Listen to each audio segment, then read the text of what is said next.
Salut, aujourd'hui on se retrouve pour un test de la Wetterlings Forester's Fine Axe.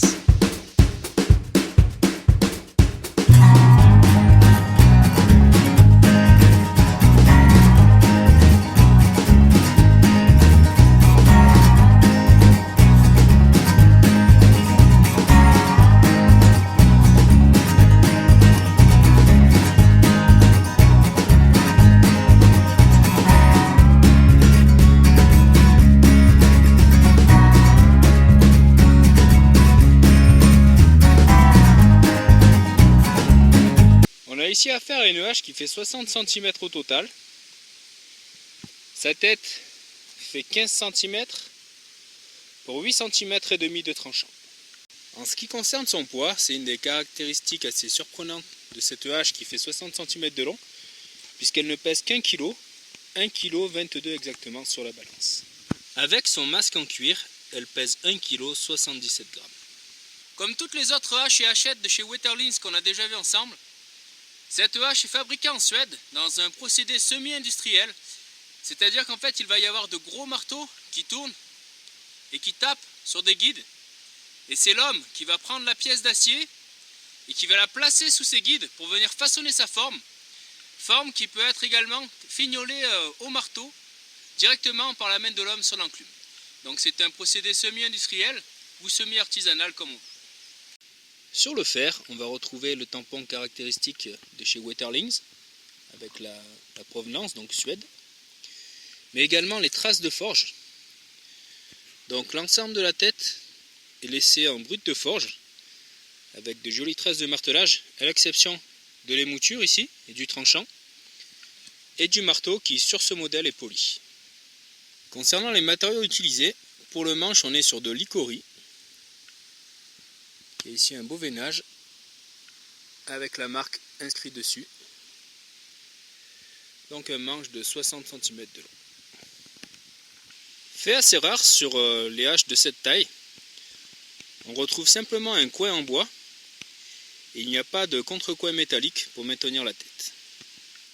Sur le modèle testé aujourd'hui, nous avons des fibres parfaitement orientées et le manche est bien dans l'axe du tranchant.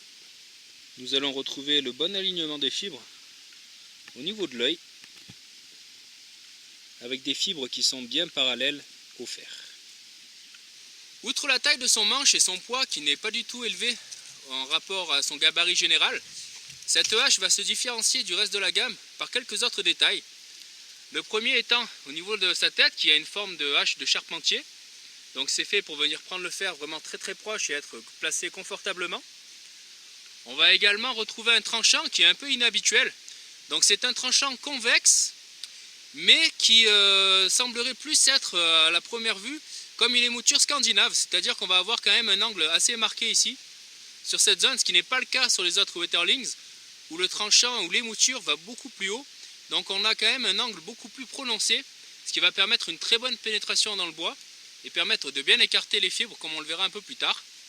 On va également retrouver un manche ici qui a un galbe particulier sur le bout, donc qui est un petit peu différent des autres manches de chez Wetterlings, ce qui va permettre une très bonne prise en main jusqu'au bout du manche, donc ça va être plutôt intéressant.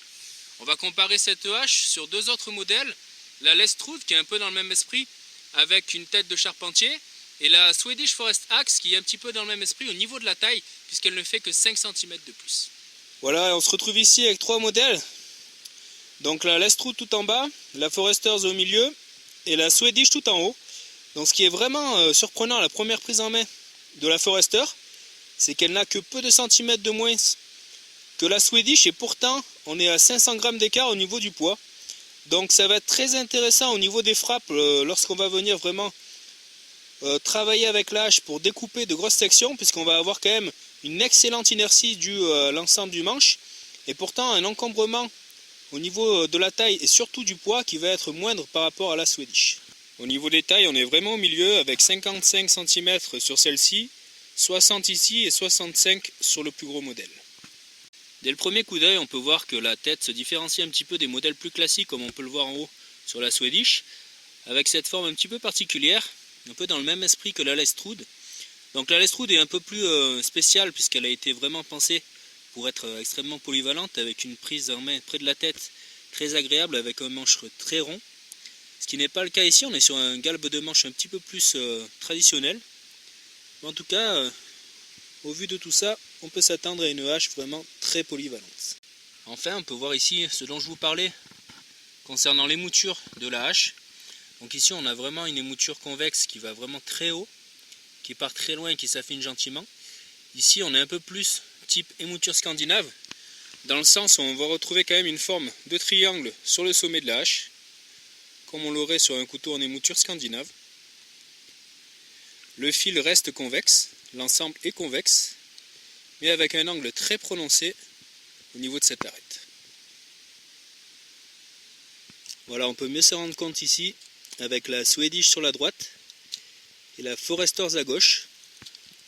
Donc sur la Swedish ça avance gentiment et ça s'épaissit, tandis que sur la Foresters on arrive quand même très vite sur de l'épaisseur, un tranchant très acéré, très pointu, qui devient très vite épais, contrairement aux autres Waterlings.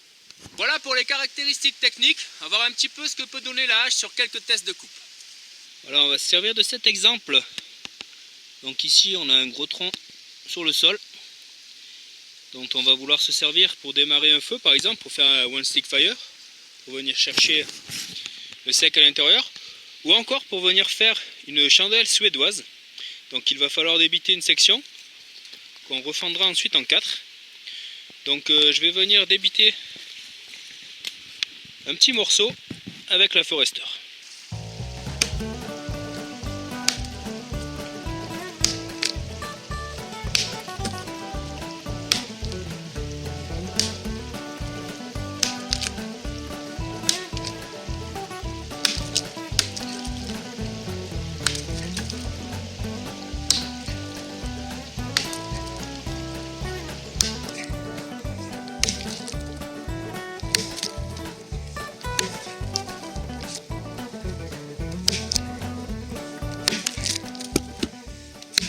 Après quelques coups, on peut voir que la pénétration est vraiment pas mal. Je suis arrivé à peu près à la moitié de la section. Et le manche de la Forester est un petit peu plus fin que le manche des autres Waterlings, ce qui est plutôt surprenant. Ce qui n'est pas vraiment gênant à l'usage, bien que je trouve qu'il y a un peu plus de vibration que dans le plus gros manche. Et en tout cas, ça va apporter vraiment le poids de la tête vers l'avant. On va avoir vraiment de l'impact.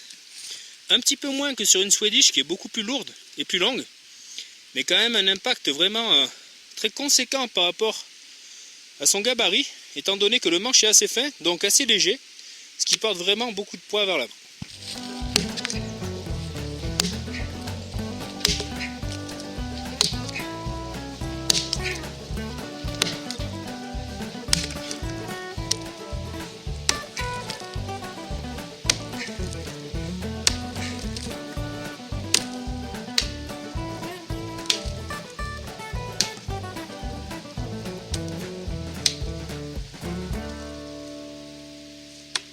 Voilà, au final on a une hache qui n'a pas une taille vraiment impressionnante au niveau de sa tête ni au niveau de sa longueur, mais qui permet d'abattre quand même du beau travail beaucoup plus gros que la taille de son tranchant.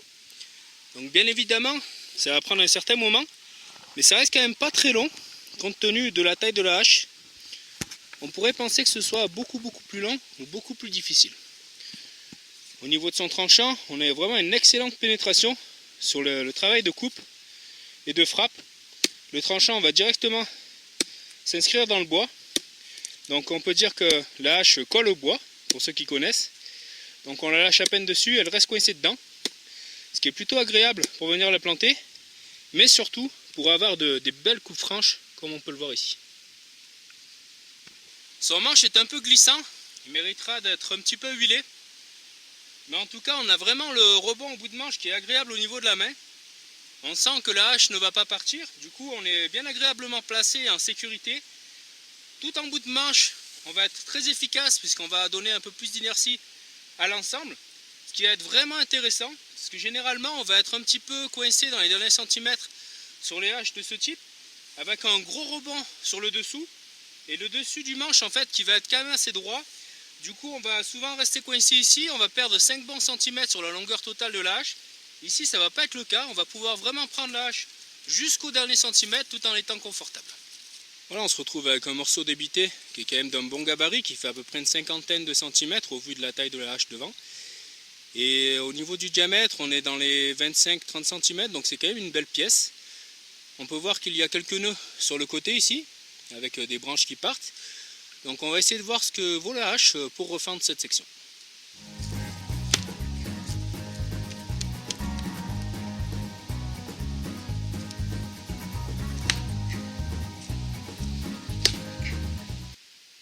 Voilà, il aura fallu une bonne dizaine de coups pour parvenir à commencer à fendre la bûche dans l'ensemble du diamètre.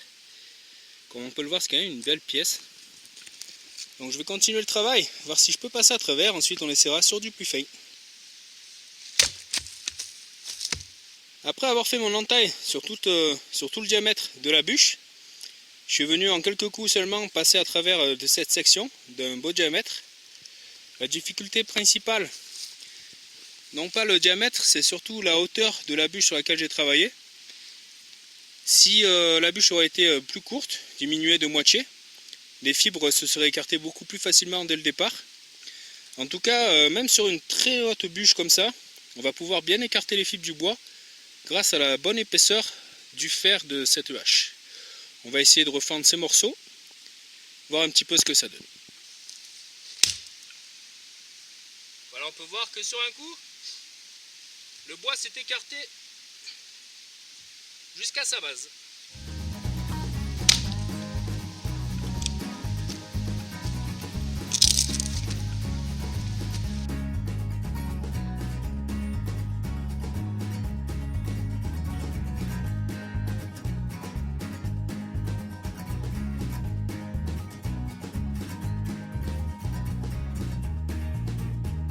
Une fois arrivé à ce type de gabarit qu'on peut voir ici, on va pouvoir le refendre à plat en tapant. Et sur les plus petits morceaux ici, le refendre à plat avec le manche dans la main. Pour effectuer le genre de coupe qu'on utilise souvent en bushcraft, c'est-à-dire avec une coupe à plat et le manche en contact sur le bois, bien entendu on sera plus agréablement placé pour les petites tâches avec une hache de gabarit wildlife, c'est-à-dire une trentaine de centimètres. Le manche ici va être un peu plus gênant pour les petites tâches et pour la souche, mais il faudra juste se reculer pour venir taper librement. Et encore une fois, on va avoir une bonne efficacité au niveau de l'épaisseur de la tête qui va nous permettre de refendre du bois. Bien entendu, on va être un petit peu moins agréablement placé du coup que sur la plus petite comme on l'a vu, mais on a un manche qui est quand même assez fin et léger. Donc on va être bien placé ici avec une deuxième main qui sécurise derrière pour venir atteindre son objectif.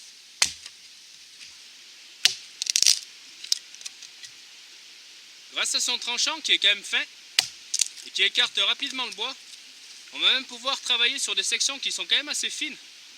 Comparé au gabarit général de la hache, on va pouvoir venir créer des petites sections qui seront très utiles pour démarrer le feu. Donc pour ce genre de tâche, son poids n'est pas gênant, puisque grosso modo on est sur le poids d'une hache qui fait 10 cm de moins habituellement. Bien entendu, on va pouvoir faire ce type de refendre sur des branches pleines, donc qui n'ont pas été encore refendues, qu'on fera d'ailleurs le plus souvent lors de nos sorties bushcraft. C'est rare qu'on aille débiter des sections aussi grosses que celle-ci. Donc dans un premier temps, je vais venir la couper ici, et ensuite la redébiter en petites sections à l'aide du même type de refente.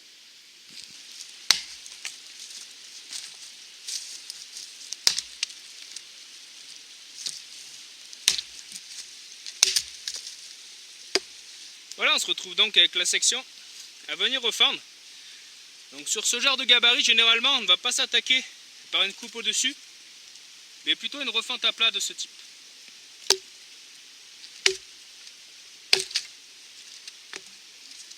Voilà, aucun souci pour passer à travers cette section qu'on va maintenant pouvoir redébiter en plusieurs morceaux plus petits. Aucun souci particulier à noter sur cette hache concernant la refente. Comme on l'a vu, elle est très efficace sur les refentes par-dessus, grâce notamment à son épaisseur qui arrive assez vite et qui va bien écarter les fibres. On va être très agréablement placé, que ce soit sur ce type de coupe où on a une bonne allonge, donc une bonne inertie, une bonne force de frappe, mais on est également assez protégé puisqu'on est assez loin et qu'au plus une hache est longue, au plus elle sera sécurisante puisqu'on aura moins tendance à venir se la mettre dans les jambes. Et ensuite, pour les coupes plus rapprochées, plus communes qu'on aura à faire dans une sortie bushcraft, comme on vient de le voir sur les refentes à plat en tenant le manche et le morceau de bois dans la main, on va être également très agréablement placé puisqu'on va avoir le manche qui n'est pas très gros, la hache qui n'est pas très lourde, donc on va pouvoir s'en sortir pour faire vraiment des refentes très fines pour aller chercher jusqu'aux allumettes pour démarrer un feu. On va voir un petit peu ce que peut donner son émouture un peu spéciale sur des coupes de type couteau avec cette prise en main près du fer.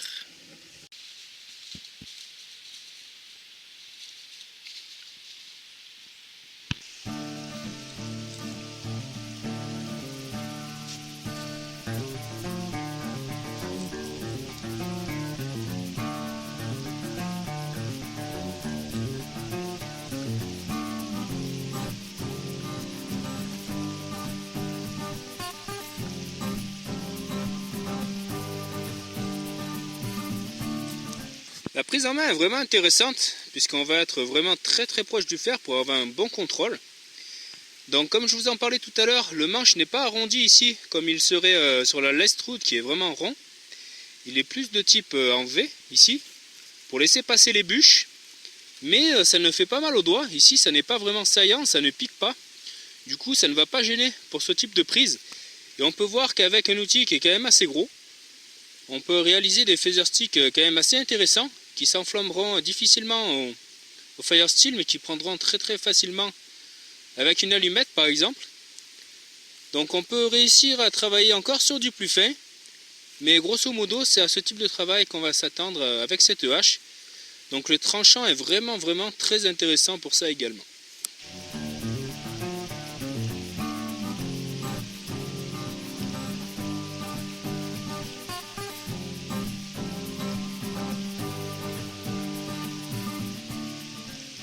Voilà, toujours avec ce même tranchant, en s'appliquant un peu plus, voilà le type de phaser stick que l'on peut obtenir. Donc ça sera des phaser sticks un peu plus riches, de type couteau, un petit peu plus entortillés et moins épais que ceux qu'on peut retrouver ici. Donc avec ce type de phaser stick, on va pouvoir venir enflammer au fire steel.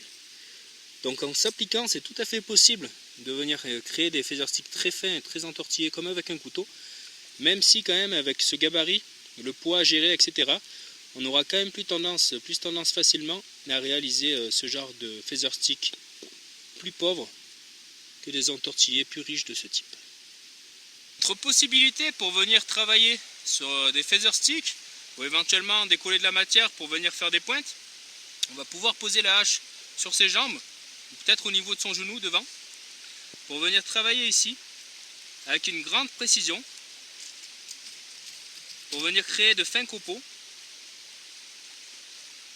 Donc là on peut voir que les copeaux décollés sont encore plus fins que ceux qu'on a fait juste avant. On est vraiment sur quelque chose de très fin. Donc soit pour faire ce type de travail, soit pour venir carrément couper de la matière, comme on le ferait finalement avec un couteau, où on aurait un appui sur le genou ici pour couper. Donc le fer ici sur le genou, c'est pas très évident puisque le fer a tendance à bouger, mais on va pouvoir poser la hache sur la jambe et venir tirer. Donc ça va être des coupes plus sécurisantes. Par exemple, si on veut travailler de nuit, on ne risquera pas de se mettre par exemple la hache dans la jambe pour venir se créer une pointe. Ça peut être quand même assez intéressant. Dans la même idée, on va venir prendre la tête ici, très proche du fer, le placer sur la poitrine et on va venir tirer. Donc on va tirer comme avec un couteau dans cette coupe, avec le dos qui va venir écarter finalement la hache du bout de bois pour venir couper. Donc ça peut être également très intéressant là-dessus, pour vraiment avoir un grand contrôle de l'outil lorsqu'on a des petits travaux à faire, comme par exemple ici, venir peaufiner une pointe.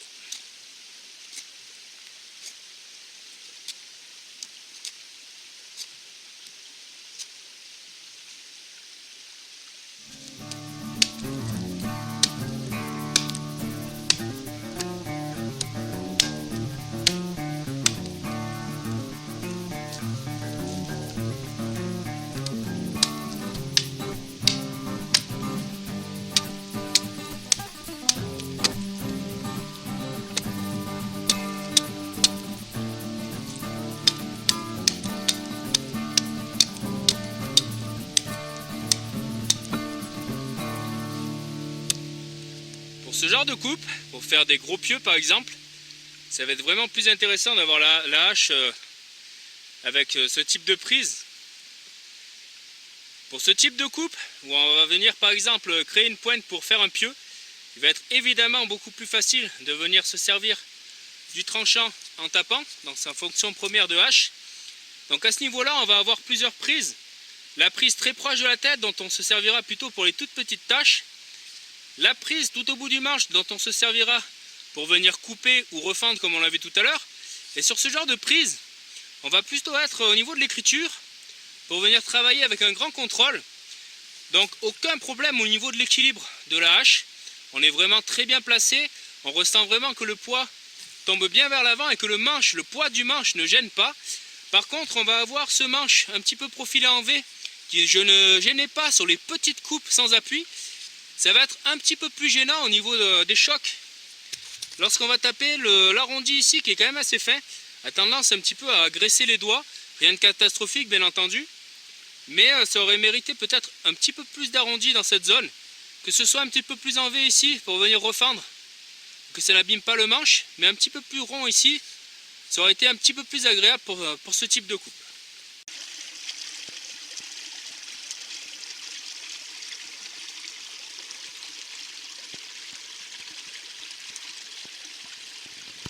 Comme sur toutes les Waterlings, on va retrouver un masque en cuir, sans couture, avec un martyr devant qui est maintenu par des rivets, et une pression sur le dessus. Donc c'est exactement le même que sur les autres modèles, avec également une petite pression ici. Donc par contre, sur ce modèle-là, on va avoir vraiment un étui qui est très bien ajusté, avec une pression qui est plus ferme que les autres. Donc je pense que c'est dû au fait que la petite lanière ici est vraiment bien ajustée. Du coup on a le cuir qui tire un petit peu en arrière. Et du coup ça tient un petit peu mieux, je sais pas. En tout cas ça m'est encore jamais arrivé de l'ouvrir dans le sac. Même si bien évidemment ça reste quand même léger. Comme sur toutes les autres Waterlings. On a juste une petite poussette à faire avec le doigt pour que ça s'ouvre. Donc c'est très agréable pour venir l'enlever et le remettre. Par contre c'est quand même pas très sécurisant. Contrairement aux autres Waterlings, encore une fois, ici on a un étui qui tient vraiment très bien sur le fer de la hache, qu'il est même limite difficile d'enlever. Donc sur les autres on a plutôt tendance à venir placer la hache ici et à pousser au-dessus. Ici on ne va pas pouvoir, au risque de déchirer le cuir. Donc c'est pour ça quand je vous dis on a un petit peu du mal à l'enlever, c'est au départ. Lorsqu'on reçoit la hache pour la première fois, on va venir tirer également dans l'autre sens pour venir l'enlever. Et ici on ne peut pas. Ou alors encore une fois on va venir abîmer le cuir au fur et à mesure. Donc sur cette hache qui a un tranchant plutôt plat, il va falloir tirer tout droit. Donc là évidemment aucun souci là-dessus. Et pour le replacer c'est un petit peu la même histoire.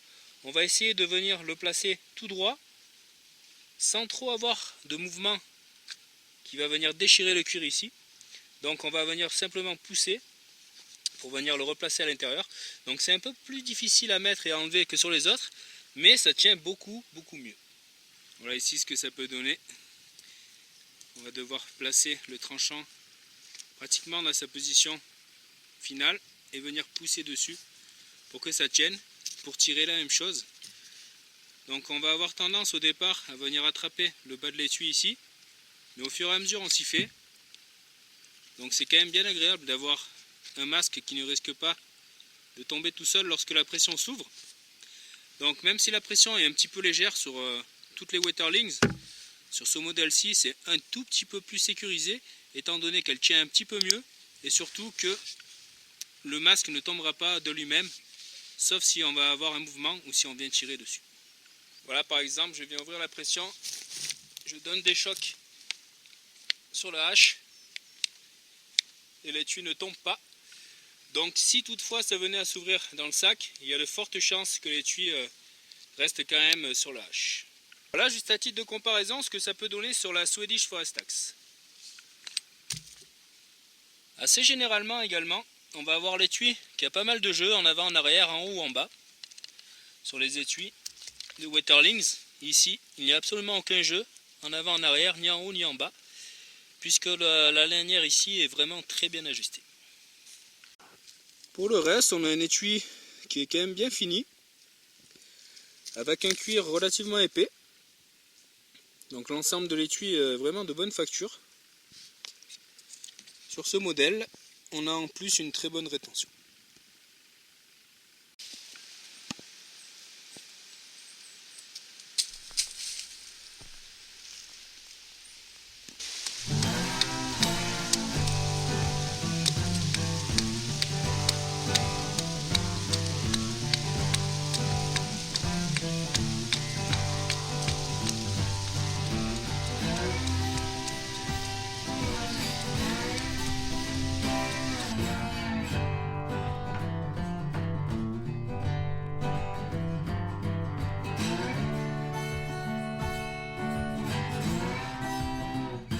Voilà, en effet, bien entendu, on va pouvoir se débrouiller pour toutes les tâches de sculpture.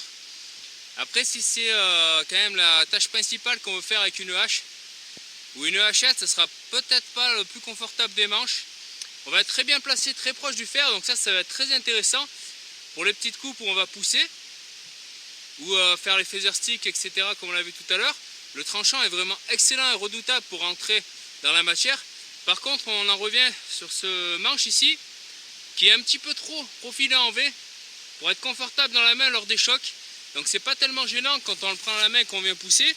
En plus le pouce se place derrière la petite bosse. Donc c'est plutôt intéressant de ce point de vue là. Par contre lorsqu'on va mettre des chocs, ça va un petit peu venir cogner finalement sur les doigts à cet endroit là. Ce qui n'est pas vraiment très agréable. C'est un petit peu le même bilan sur tout le long du manche pour ce genre de choses. Lorsqu'on va donner des petits à-coups, par exemple sur des petites tâches pour venir tailler les pointes ou alors pour venir sculpter comme on vient de le voir, c'est pas un manche qui sera vraiment très confortable au niveau de sa forme ici, avec ce profilage quand même un petit peu en V. Ça aurait mérité un petit peu plus de rondeur proche de la tête comme c'est le cas sur la Lestrade je pense.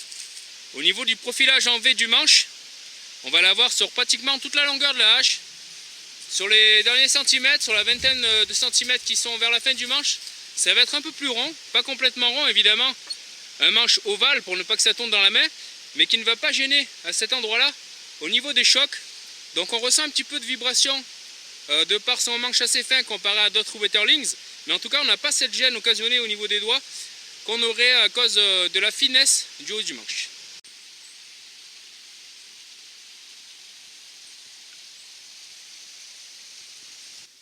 Sur cette hache, le marteau est poli. Même s'il est bien sale ici, il était poli en dessous, ce qui n'est pas le cas de toutes les Wetterlings. Il est bien fini, bien plat. Il va être largement utilisable, même s'il n'est pas très gros. Donc la raison pour laquelle il n'est pas très gros, c'est simplement pour pouvoir venir placer le pouce lorsqu'on va prendre la tête ici, comme sur une hache de charpentier. S'il avait été plus long, ça aurait gêné un petit peu la prise en main, parce qu'il aurait fallu décaler la main en dessous. On ne pourrait pas avoir une prise bien puissante. Donc en fait, le marteau, finalement, c'est comme s'il avait été coupé à cette taille pour pouvoir placer le pouce à l'arrière. On a quand même une belle surface qui va nous permettre de planter des sardines sans difficulté, également de taper sur les arbres pour venir les finir lorsqu'on les abat, ou alors encore une fois pour venir casser les branches, ou pour venir tourner la hache lorsqu'on refend, qu'on n'arrive pas à sortir la hache, on va la taper contre un rondin, ce qui va nous permettre de nous libérer. Donc un marteau qui n'est pas très gros, mais largement utilisable. Pour tester l'abattage, on va s'attarder sur cet arbre qui est bien mort, qui n'a d'ailleurs plus de sommet, qui est complètement mangé par les champignons. Pour voir un petit peu ce que ça donne.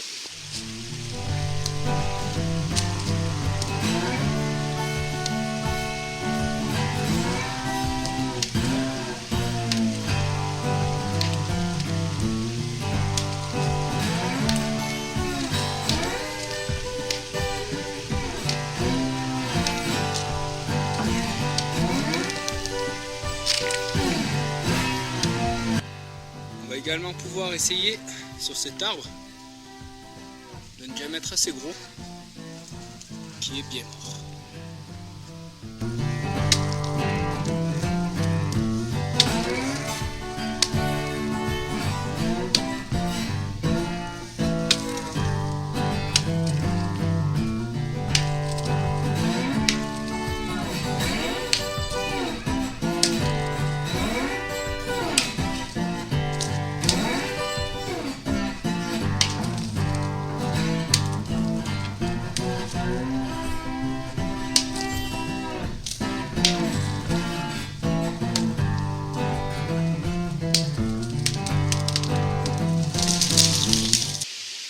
va être intéressant avec cette hache, c'est que même si elle n'est pas très grosse, on va avoir une très bonne pénétration du tranchant dans le bois et surtout une très bonne longueur qui va nous permettre d'être à l'aise pour venir tomber un arbre. Donc ça peut être le problème sur les plus petites hachettes, avec un bras de levier qui est souvent insuffisant sur les haches par exemple d'une cinquantaine de centimètres. On va pouvoir bien évidemment passer à travers d'un arbre, mais ça va être quand même assez fatigant et on aura tendance à vouloir prendre le manche de plus en plus loin. Donc sur ce type de hache qui fait 60 cm, on n'a aucun souci pour ce genre de tâche. D'autant plus qu'on a, comme on l'a vu déjà tout à l'heure, un très bon retour au niveau de la fin du manche qui nous permet de pouvoir le prendre vraiment en bout de manche sans difficulté. Donc on va pouvoir tenir la hache ici en bout de manche et venir jouer ici pour taper sur les coupes qu'on veut faire. Donc vraiment un gros avantage d'avoir une hache qui ne pèse qu'un kilo mais qui soit aussi longue pour nous permettre de très bons abattages. Avec cette hache, on va très facilement pouvoir passer à travers de branchages sur un voire deux coups pour les sections les plus grosses en passant à travers les fibres.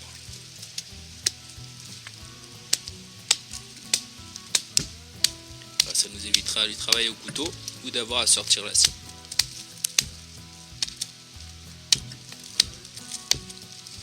On va également pouvoir venir ébrancher les sections sans aucun problème. Donc on va être quand même assez sécurisé puisque la hache est assez longue.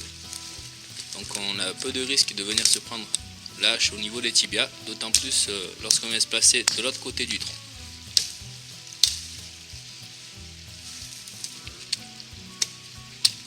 Comme la hache est légère, on va également pouvoir s'en servir sans aucun souci avec une seule main pour ce type de travail. Voilà, on va très rapidement, avec un grand confort et de la sécurité, pouvoir venir ébrancher les sections qu'on va pouvoir ensuite redébiter sans problème pour s'en servir.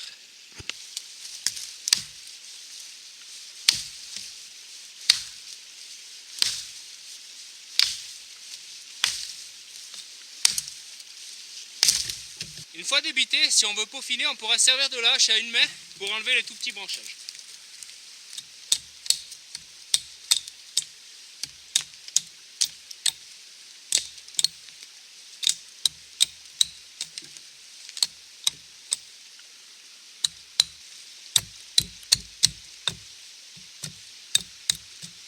Voilà, on se retrouve avec une section qui va maintenant être utilisable. Donc on peut venir si besoin écorcer, toujours avec cette prise près de la tête. Il va nous suffire de venir pousser pour enlever de l'écorce. Donc pour ce type de travail, vu qu'il n'y a pas trop d'à-coups, comme si on coupait, cette prise près de la tête n'est pas désagréable.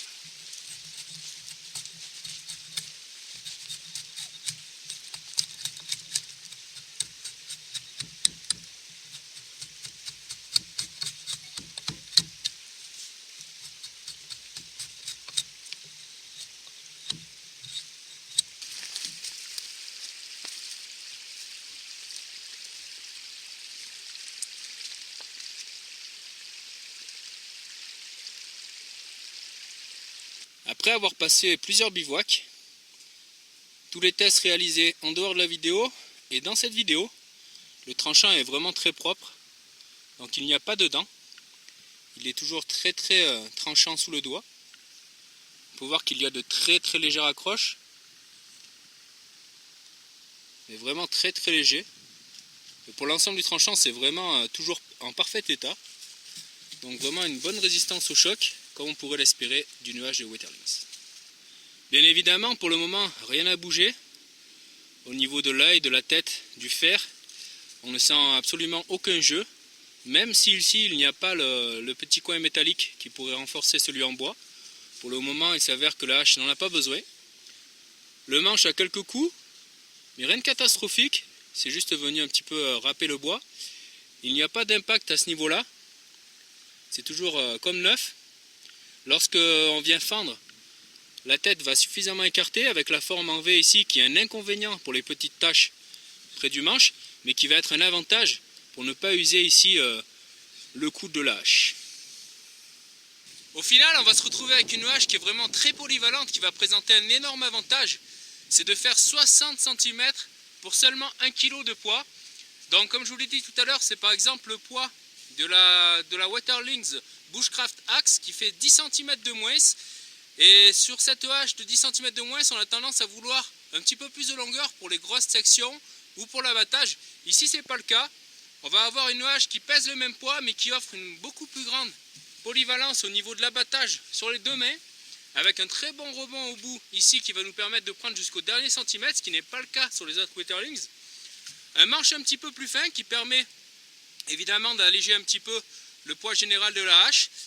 Un petit reproche peut-être au premier niveau d'être un petit peu trop agressif. Tout est relatif, mais un petit peu trop agressif pour la main sur les petites tâches lorsqu'il y a des chocs devant la tête ou en milieu de manche. Le bas du manche reste très confortable. On va pouvoir faire du travail très très fin comme des feather sticks, du gros abattage, du gros débitage et de la grosse refente avec la même hache qui offre quand même un tranchant assez fin et une épaisseur vraiment satisfaisante. Voilà quelque chose de très polyvalent à emporter dans les bois, en espérant que cette vidéo vous ait plu. Merci et à bientôt.